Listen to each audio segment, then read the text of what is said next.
नमस्कार, India real estate guide में आपका बहुत बहुत स्वागत है। हम एक बार फिर हाजिर हैं शो को लेकर, और जैसा कि आप जानते हैं कि पिछले कई हफ्तों से हम बात कर रहे हैं कुछ ऐसे परिवर्तनों की जो देश में हो रहे हैं, और जाहिर तौर पे उनका पूरा असर रियल एस्टेट पर भी आ रहा है। तो अपनी इसी पेशकश को आगे बढ़ाते हुए आज हम एक और बात करने जा रहे हैं अपने India real estate special episode में, और वो है मोदी जी के 100 सपनों का, जो 100 शहरों का, 100 स्मार्ट सिटीज का, 100 न्यू स्मार्ट सिटीज का जो सपना है, जो उन्होंने बात कही है, वो कैसा है, उसमें क्या चीजें शामिल हैं, कैसे होंगे 100 नए शहर, कैसे बनाए जाएंगे, इनमें क्या खास होगा, स्मार्ट के नाम पर क्या चीजें होंगी। और जो एक और बात उन्होंने कही है कि यहाँ पर वो 2022 तक देश के हर परिवार को एक पक्का घर देंगे। तो ये बातें धरातल पे कैसे उतरेंगी, क्या कुछ करना होगा, क्या प्लानिंग है उनकी, इन सब पे आज हम अपनी बातचीत करेंगे। और इसके लिए हमारे साथ स्टूडियो में दो खास मेहमान मौजूद हैं। अमित गोयनका साहब, हमारे वन ऑफ द प्रॉपर्टी गुरु और इन्वेस्टमेंट और प्रॉपर्टी एक्सपर्ट भी हैं, और साथ में अरविंद नंदन जी, जो कि प्रॉपर्टी के जानकार हैं, और प्रॉपर्टी गुरु पे आप इन्हें लगातार देखते हैं। तो आइए शुरुआत करते हैं अपनी इस खास बातचीत की। आप दोनों का बहुत स्वागत है। और मैं इसी बात से शुरुआत करूंगा कि मोदी जी जब अपने भाषण में पिछले कुछ दिनों में बोल रहे हैं कि अगर हम एक पॉलिसी के तौर पे देखें तो जो पिछली सरकारें आई हैं उसमें हमने देखा कि अर्बनाइजेशन को लेकर चिंता थी कि भाई बहुत माइग्रेशन हो रहा है, शहरों पे लोड बढ़ रहा है और ये सारी बातें, लोग गांव छोड़ रहे हैं। लेकिन उन्होंने कहा कि इसे हमें एक अपॉर्चुनिटी के तौर पे देखना चाहिए, एक मौके के तौर पे देखना चाहिए, और बात रखी कि हम 100 नए शहर बनाएंगे। तो यहाँ पर अरविंद जी, मैं आपसे शुरुआत करता हूँ कि इस विजन को कैसे देखते हैं, क्योंकि ये बाकी की पॉलिसी से बिल्कुल अलग है। जी, वैसे बात बिल्कुल सही है कि ये एक अपॉर्चुनिटी है। अपॉर्चुनिटी ही नहीं, बल्कि मैं समझता हूँ कि ये एक बहुत बड़ी ज़रूरत है अगर हम इकोनॉमिक प्रोग्रेस करनी है आगे। अगर पिछले 10 वर्षों के ही ट्रेंड्स को देखें तो जो टाउन्स हैं या जो अर्बन एरियाज़ हैं वो लगभग 55%, 54% बढ़ चुके हैं। आबादी भी इसी तरह, जो आज से कुछ दशक पहले 17% अर्बन थी, वो अब करीब 32% अर्बन हो चुकी है।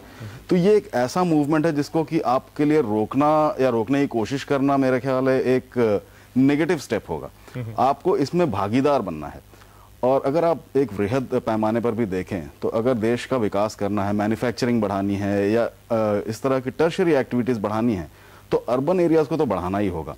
अब उसको बढ़ाने के लिए क्या उपाय हैं आपके पास या क्या इनेबलिंग फैक्टर्स हैं, वो सारे हम चर्चा में डाल सकते हैं। लेकिन ये बिल्कुल तय है कि अर्बनाइजेशन को आगे बढ़ाना होगा, और जो अपने आप ऑर्गेनिकली हो रहा है उसका भागीदार भी बनना होगा। राइट। तो जैसे आप कह रहे हैं 32% की आबादी करीब यहाँ पर शहरों में रहती है। 2050 का अनुमान है कि 50% से ज्यादा लोग शहरों में आ जाएंगे। तो ये जो आइडिया है, ये तो बात तय है कि भागीदारी के तौर पे देखा जा रहा है, लेकिन कितना फिजिबल लगता है अमित जी आपको? क्या आसान होगा ऐसे 100 नए शहरों को खड़ा कर देना?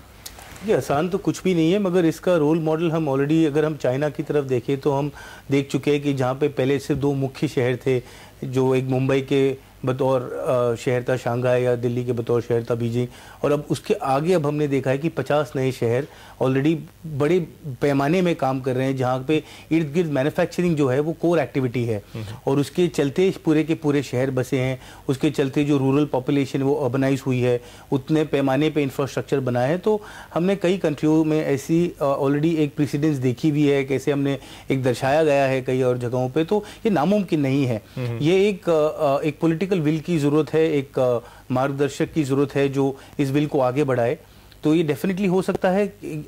क्या ये अगले 5 सालों में मुमकिन होगा? शायद नहीं, शायद हो सकता है 1 दशक या उससे ज़्यादा लग जाए, मगर मुमकिन डेफिनेटली है, क्योंकि अपॉर्चुनिटीज़ हैं। हमारे पास एक यंग डेमोग्राफी है, और हमने 3 Ds की बात की, या जो प्रेसिडेंशियल स्पीच थी, तो कई सारी ये जो बातें की हैं ये काफ़ी अहम हैं, और काफ़ी इसको मुख्य तरीके से अगर हम इम्प्लीमेंट करें तो डेफिनेटली अर्बनाइजेशन की डिमांड तो बनती है। और अर्बनाइजेशन की डिमांड जो है वो सिर्फ एग्जिस्टिंग शहरों, चाहे वो 10 या 12 शहरों, उनके चलते नहीं हो सकती। नई सिटीज़ का निर्माण करना तो अनिवार्य है। नई सिटीज को बनाना जरूरी। लेकिन यहाँ पर अरविंद जी, बहुत बड़ी 2 चीजें जो होंगी, पहली तो लैंड की सप्लाई, और दूसरा उस लेवल का इंफ्रास्ट्रक्चर। इसको कैसे सुनिश्चित करेगी सरकार? क्योंकि जो अभी मौजूदा कानून है वैसे ही वो काफी टफ हो चुका है, जो लैंड एक्विजिशन बिल के बाद, और उसके बाद इंफ्रास्ट्रक्चर के लिए भी बहुत बड़ा काम करना होगा। देखिए, ये तो तय है कि अगर आप शहर बनाएंगे तो आपको इंफ्रास्ट्रक्चर तो ज़रूरी बनाना होगा। शहर सिर्फ लोगों के जमा हो जाने से नहीं बन जाते। सेंसस की भी अपनी जो डेफिनेशंस हैं उनमें कुछ तो स्टैट्यूटरी टाउन्स हैं, कुछ सेंसस टाउन्स हैं। आप सिर्फ सेंसस टाउन्स बनाकर अर्बनाइजेशन नहीं कर सकते। आंकड़ों के तौर पर अगर देखें विपिन जी से, आज शहरी आबादी लगभग 38 करोड़ के आसपास है। हम कहते हैं 2050 तक करीब आधी आबादी भारत की शहरों में होगी, यानी कि लगभग 80-85 करोड़ शहरों में होगा। आज से 35 वर्षों में ये 40 के आसपास जो है ये बढ़कर 45 और जुड़ जाएगा। तो सिर्फ लोगों के जमा करने से तो होगा नहीं, इसके लिए दो काम करने होंगे। इंफ्रास्ट्रक्चर, लेकिन इंफ्रास्ट्रक्चर से भी पहले लोग जमा होकर करेंगे क्या? एक इकोनॉमिक एक्टिविटी चाहिए। उसके लिए आपको या तो स्टील प्लांट लगाने होंगे या मैन्युफैक्चरिंग लगानी होगी।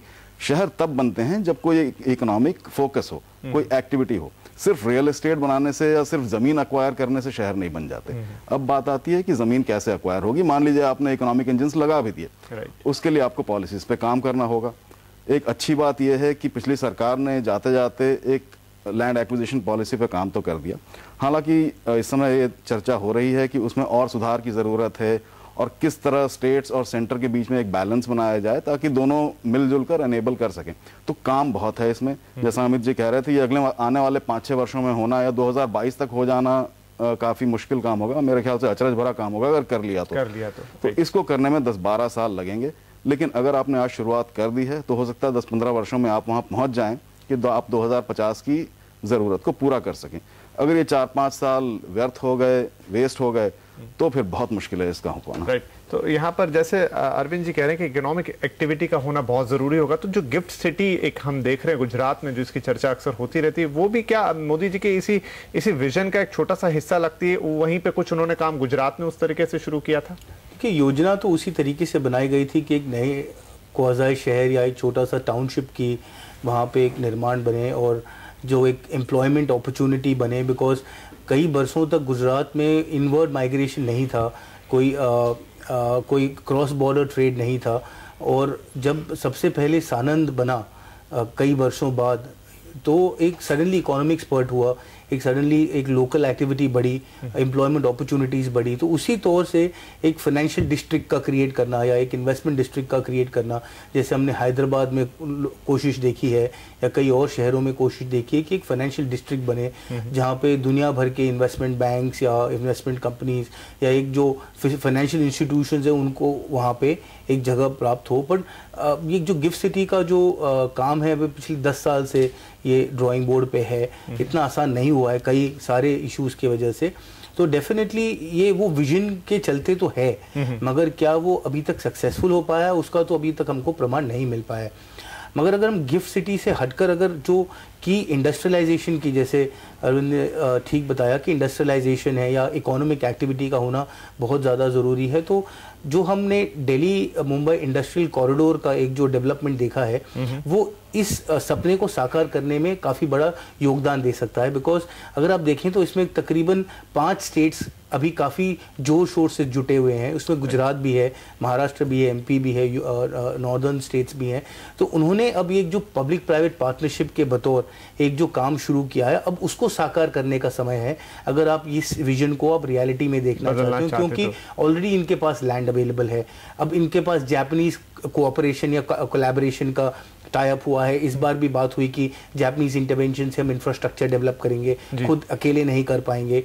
सिमिलरली वहाँ पे क्योंकि आप टैक्स इंसेंटिव्स दे रहे हैं, आप एक इंडस्ट्रियल फ्रेट कॉरिडोर बना रहे हैं, अब कई ऐसी सुविधाएं बना रहे हैं जिसकी वजह से यातायात बढ़े, जिसकी वजह से एक इंडस्ट्रियल आउटपुट बढ़े, जहाँ पे लोगों को अपने प्लान सेटअप करने में मदद मिले।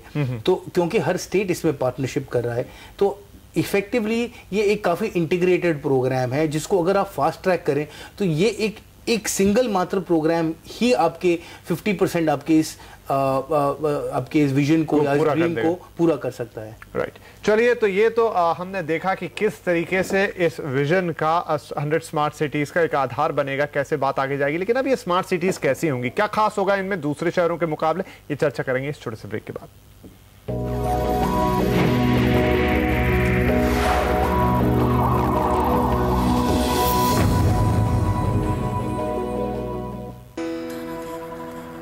हुई थी कि संभव कुछ है, बस ये देखना होगा कि प्रॉपर प्लानिंग हो, कोऑर्डिनेशन अच्छा हो और एक पॉलिटिकल विल हो, जो हमें लगता है कि शायद अब उसका वक्त देश में शुरुआत हो चुकी है। तो हम ये भी देख सकते हैं आगे चलते हुए कि शायद ये जो 100 नए शहर हैं और जो सबको घर की बात है, ये सपना भी देर सबेर शायद सच होता हुआ दिखाई देगा। आप दोनों का हमसे बातचीत करने के लिए बहुत शुक्रिया और आपका भी इस कार्यक्रम को देखने के लिए बहुत शुक्रिया। नमस्कार।